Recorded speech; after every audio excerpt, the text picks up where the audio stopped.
Hello, this is Shauna Stefanczyk from Step Up Consulting, and this video is to help you understand your Missouri and Assessment Teaching Handbook. Hopefully you have your handbook in front of you. It should be the K through 5 for this training video, and it should look like the picture you see on your screen. So I'm just going to quickly walk through this tool and book with you to help you understand its layout and the intention behind its design so that hopefully you can make the most of the tool. So of course we have the cover here, and I'm going to scroll down here to the table of contents.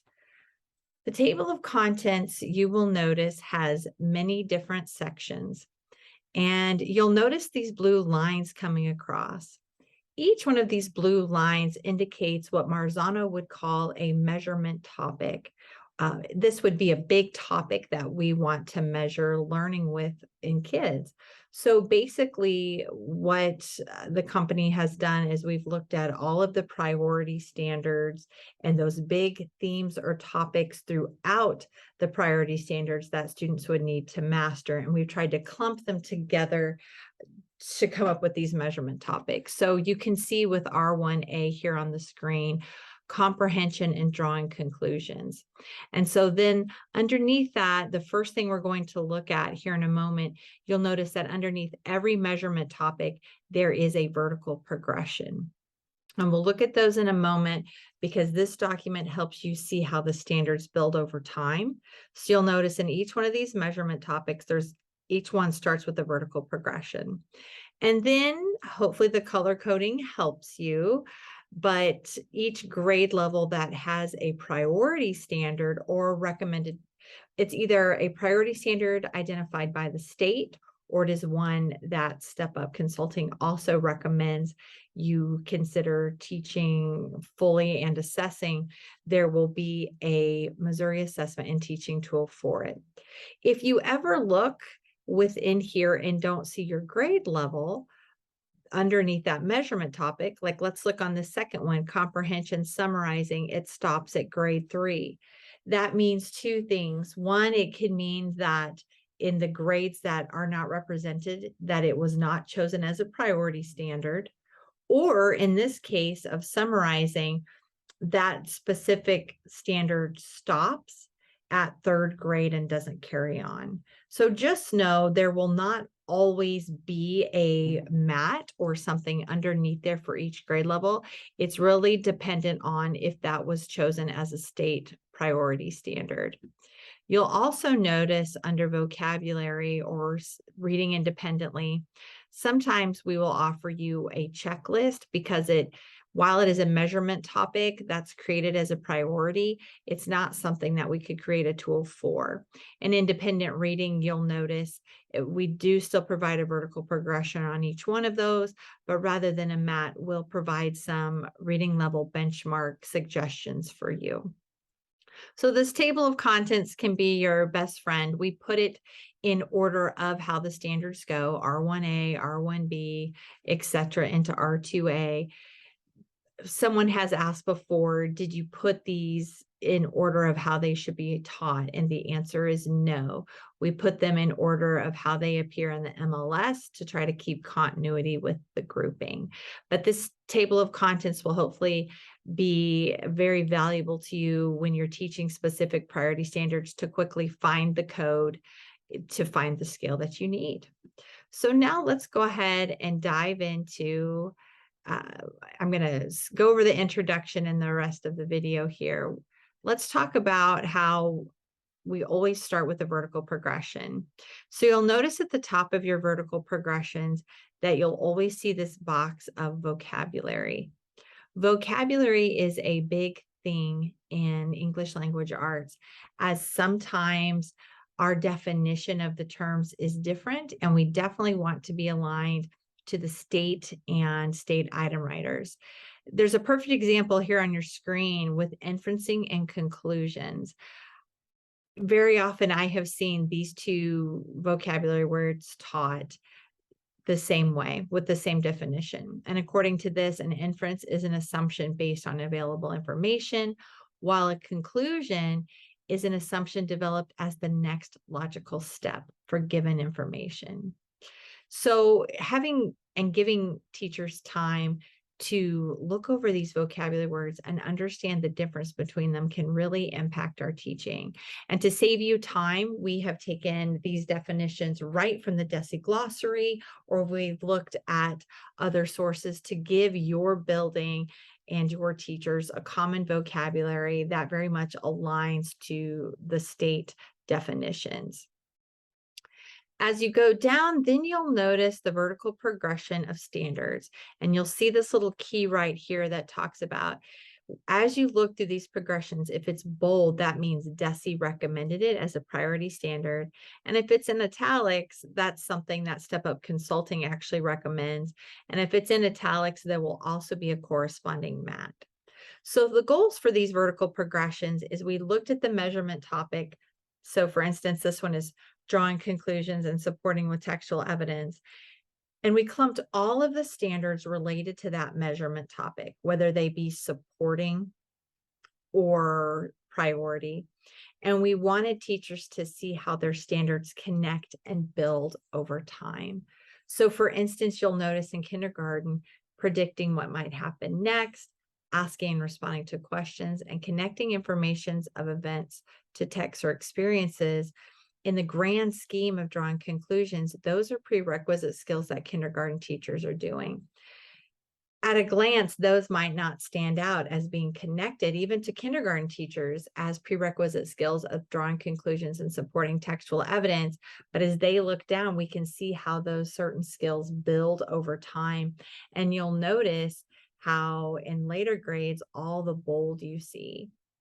So it's really fascinating for teachers to see the standards in this way and to understand how those standards connect and build over time. So the goal of this document is, if you're a fourth grade teacher, you would be able to easily scan standards that should have been covered in third and second grade prior to even teaching a lesson. You might want to adjust and cover some of those standards to support your students. In turn, if you have students that you're ready to push on to the next grade level, this scale will help you easily see K-8 of how you can extend and go on to future standards. So these vertical progressions can be used in multiple ways. They're really SPED teachers' best friends in helping to understand and write targeted IEP goals and to determine where specific kids land at each grade level. But overall, they provide a great scaffolding tool to understanding your standards and how they connect over time. You might want to pause the video at this moment and talk with the people around you of how your team might use these vertical progressions.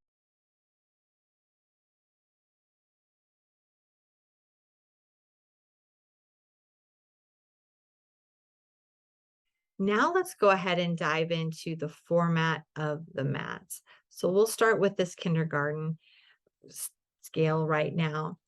You'll notice that even though it's under the umbrella of drawing conclusions and inferencing, the title for kindergarten is that they begin with asking and answering questions in fiction and nonfiction. You'll notice the prioritized standard, it's typed out. If this priority standard connects to another mat, we try to indicate that here with parentheses. And if there is a supporting standard that is a prerequisite to being taught to master the priority, we try to include that here as well. You'll notice on the left-hand side that there is a typical Marzano scale, the 4.0, which is going to indicate the standard for the grade level above. In the level 4, we're trying to help teachers see what students would need to be able to accomplish to become proficient in the next grade level, because we want to give you clear ways that you could extend your students. The level 3, we've taken the priority standard and unwrapped it for you. So hopefully the days of unwrapping it yourself are gone, but that we can provide you clarity in the different steps that are within that standard. And the level 2, you'll notice it always begins with specific vocabulary that you would need to go back and teach students. This is vocabulary they would need to know to be a level 3 proficient. The 2 is saying if your student can't quite make a proficiency, here are the things you'd want to go back and do. So you'd want to cover this prerequisite vocabulary. And then we're going to say, here are some specific processes you might want to go back and cover as well. We've tried to consider the cognitive skills that students would need to build on. And then we also try to provide you with some anchor charts and ideas of how you might build that cognitive um, scaffold for students. So you can really look at this level 2 in two ways. One, if you're teaching to proficiency and you need ideas of how to backward step that instruction, you can do that. Or you can also use it for tier 1 to look at it from the bottom up. How might I teach this in a very strategic and strong way with my tier 1, leading my students through these cognitive processes so that I can have really clear tier 1 up front. So it really just depends on what you're needing it for and what your current resources are. And then a 1 is always that you're providing a lot of support with that level 2 and your students still can't master it. That's when we would consider them a level 1. Now I'd like to go over the right side. This is what makes our tool more unique than most proficiency scales. We've added this assessment side. So we feel that the assessment side is really what brings clarity of the standard to you, in that it tells you here in the level 3, a proficient student would be able to ask these types of questions. So when available, we used item specs from the state, and in grades 3 through 5, we also took map released items and MOLEAT block items. Those items were not available for K through 2 teachers as much, or if you ever dived into the item specifications, which are the stems that the state would recommend you using in writing assessment questions, sometimes you might have noticed those are a little weak. So our company did go in and make those more robust. So sometimes you'll notice the item specs may not mirror exactly what you see on the state. That's because we tried to add more in order to give you true clarity. So what's helpful about this side is if you are using another resource or an assessment, you really want to read the difference between level 3 questions and level 2 questions to understand more clearly what that standard is asking a proficient student to do. And then this is a great way to also vet your resources and assessments. Does my resource or assessment get to these level 3 type questions? Very often what we see in schools is that we're unintentionally teaching and assessing level 2 questions. So the goal of this level 3 assessment side is to help you see this is what a proficient student should be able to see and do. I'm going to go ahead and scroll down really quickly to an older grade standard. So in 4th grade, I just want you to see how it shifts, and that we will even provide screenshots for you of, hey, this is a level 4 type question for that kiddo to answer. Level 3, we're putting the question types right in there for you. So at a glance, you can see, am I asking students? And we want you to consider not only the content, but the question type. Notice this one, circle the sentences from the passage. If you never ask students in unique and creative ways, that could be the very thing that trips them up in mastering it on the state assessment. So we want you to be very aware of different ways that you could be assessing the standard. You'll notice up here, there are some hyperlinks. If you have the digital version, you can click on those, and the hard copy, it's a bit.ly, so you can type it in. What we've done is given you a direct link to that map practice form, and we've told you here are the questions in the session you should look at. And you'll notice those are the ones you typically find here. And then there is the scoring guide. We're just trying to make it very easy for you to grab those questions and find them if you want to get the passage later. So I hope I didn't talk too quickly in this video, and that you have a more thorough understanding of your Missouri assessment and teaching tool, knowing that within each measurement topic, it's always important to start with that vertical progression to understand how your standards build over time. And then you can dive more deeply into the mat to not only understand with clarity what that standard is asking, but under the level 2, be able to have unique ideas of how to provide strong Tier 1 instruction, or how to scaffold instruction if students are still struggling. Please debrief this video with your colleagues on ideas you have of how you might use the Missouri Assessment and Teaching Tool.